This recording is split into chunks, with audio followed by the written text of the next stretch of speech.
Closed doors, I'm a fool for your love.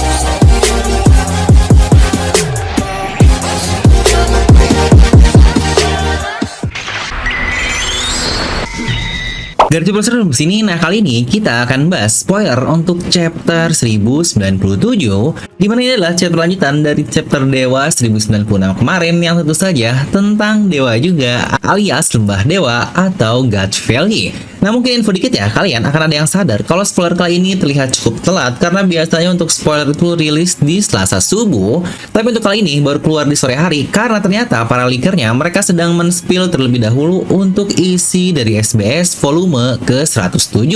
Yang itu pun sudah keluar dan banyak sekali informasi penting di volume tersebut yang akan kita bahas di next video ya. Makanya jangan lupa untuk subscribe dan nyalakan bel notifikasinya. Nah, tapi kalau di sini kita akan bahas dulu untuk spoiler chapter 1097. Pastikan kalian tonton sampai habis ya agar tidak ada informasi yang miss dan juga setengah-setengah. Nah, mari siapin kopi, jangan lupa dibesar, pasang headsetnya, ambil posisi PWN. Wadidaw. Dimana judul untuk chapter 1097 ini adalah Genie, dan chapter masih berlanjut dari apa yang kita dapatkan sebelumnya, yaitu di sini kita masih berada di kerajaan Sorbet yang menjadi kampung halaman dari Kuma, dimana ternyata di negeri tersebut pun sudah memiliki raja pada saat itu, dan raja tersebut pun membuat regulasi untuk membayar pajak yang sangat tinggi, lagi-lagi itu pun untuk kebutuhan Heavenly Tribute di negerinya. Yang buat yang belum tahu, Heavenly Tribute ini ya semacam biaya lah yang perlu dikeluarkan kepada para Tenryubito atau bangsawan dunia agar negerinya dapat dilindungi atau bisa dibilang terlindung oleh pemerintahan dunia. Yang akhirnya negeri tersebut pun harus terbagi menjadi dua sisi. Itu pun lagi-lagi untuk menghindari biaya besar dalam persembahan atau Heavenly Tribute tersebut. Yang berarti dari sini setidaknya cukup jelas ya, biaya besar tidaknya itu sepertinya dilihat dari jumlah rakyatnya atau jumlah warga di pulau tersebut. Dimana bagian pertama adalah rakyat-rakyat yang berada di bawah pelindungan negara alias pastinya di bawah hukum nih, yang tentu saja ini adalah pihak-pihak yang membayar pajak di kerajaan Sorbet tersebut, dan bagian luar adalah mereka-mereka yang tidak terlindungi hukum atau bahkan dalam kata lain tidak ada hukum di luar sana, yang pastinya orang bebas mau memburu satu sama lain. Yang untuk Kuma jelaslah pasti dia di bagian luar, ya kali kan dia udah jadi mantan budak Tenryubito, orang tuanya terbunuh oleh mereka dan dia pun tersiksa, akhirnya harus ikut bayar pajak buat para bangsat-bangsat Tenryubito ini. Yang kalau kalian sadar, ini pun persis sekali seperti apa yang kita lihat di kerajaan Goa dari masa lalu Luffy, Ace, dan Sabo, di mana itulah sebuah negeri bangsawan di bawah pemerintahan dunia yang mereka menutup sampah-sampah dalam tanda kutip, di mana sampah ini ada yang benar-benar sampah, ada manusia, pemulung, kriminal, pokoknya semuanya dilepas di luar dinding dari kerajaan Goa, yang para bangsawan ini tidak peduli apa yang terjadi kepada para sampah tersebut karena mereka lagi-lagi ada di luar hukum, mereka mati pun mereka tidak peduli. Yang lagi-lagi sepertinya untuk para negeri pengikut pemerintahan dunia apa semuanya seperti itu ya, seperti Goa Kingdom lalu juga Sorbet Kingdom, dan Dressrosa pun terlihat seperti itu, bahwa di luarnya terlihat baik padahal di dalamnya terdapat bayangan yang sangat besar dan sangat kacau sekali. Nah, lanjut dimana di spoiler kali ini pun dikatakan pasukan revolusioner yang dipimpin oleh Dragon dan Ivankov pun menyerang kerajaan Sorbet yang akhirnya mengusir sang raja tirani dari negaranya, yang pada saat itulah Kuma akhirnya bergabung menjadi pasukan revolusioner yang oke, ini sepertinya cukup menarik. Pertama, berapa lama sih gap antara flashback Kuma kecil yang berarti 38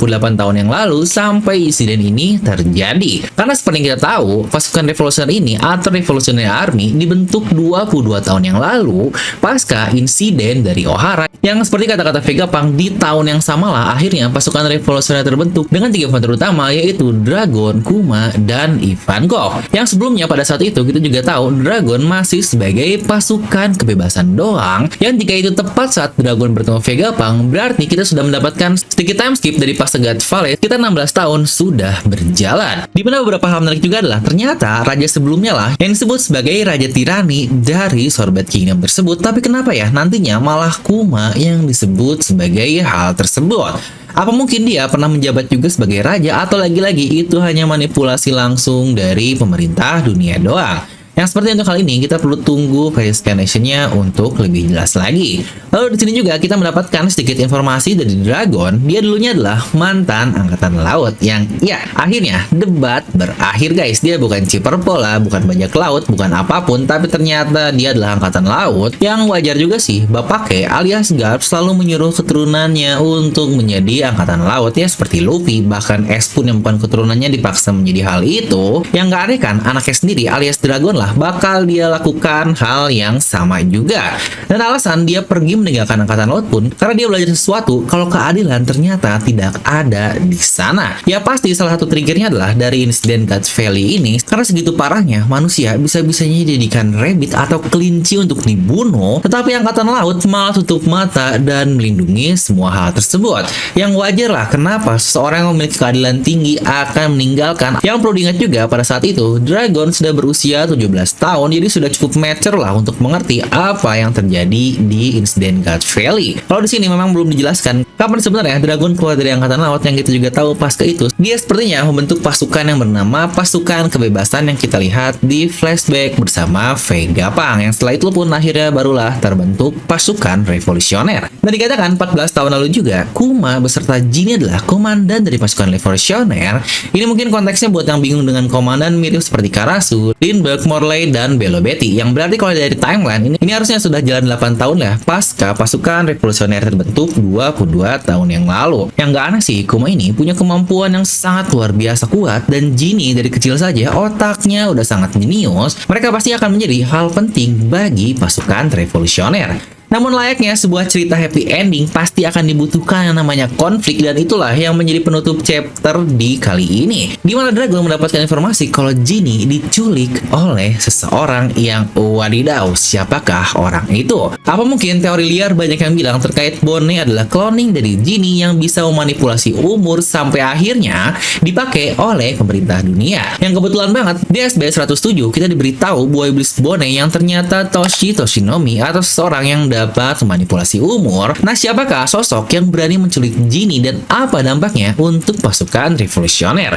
Yang seharusnya untuk kali ini akan kita dapatkan di chapter depan, yang untungnya juga minggu depan kita tidak libur guys. Akhirnya nih, biasanya kan 2 chapter lalu 1 minggunya libur, kali ini kita mendapatkan 3 chapter langsung, dan gak tahu nih untuk minggu depannya semoga nggak libur lagi ya. Biar lengkap lah 1 bulan full chapter tanpa libur. Yang kira-kira apa pendapat kalian terkait spoiler kali ini? Coba tuliskan di kolom komentar ya. Dan buat beberapa yang pendapatnya cukup menarik, biasanya bakal saya masukkan ke video-video review setelah ini. Buat kalian yang bantu support, bantu juga dengan membeli merchandise original dari DNM dan dapatkan potongan khusus untuk penonton YouTube dengan kode voucher yang saya simpan di deskripsi video. Ya biar sesuai jargon, jangan jadi wibu biasa alias level up your wibuness. Dan seperti biasa, semoga kalian terhibur dengan video ini. Like aja kalian suka, dislike aja kalau suka, jangan lupa subscribe dan juga share ke teman kalian. Gue Dev pamit, and I'll see you guys next time.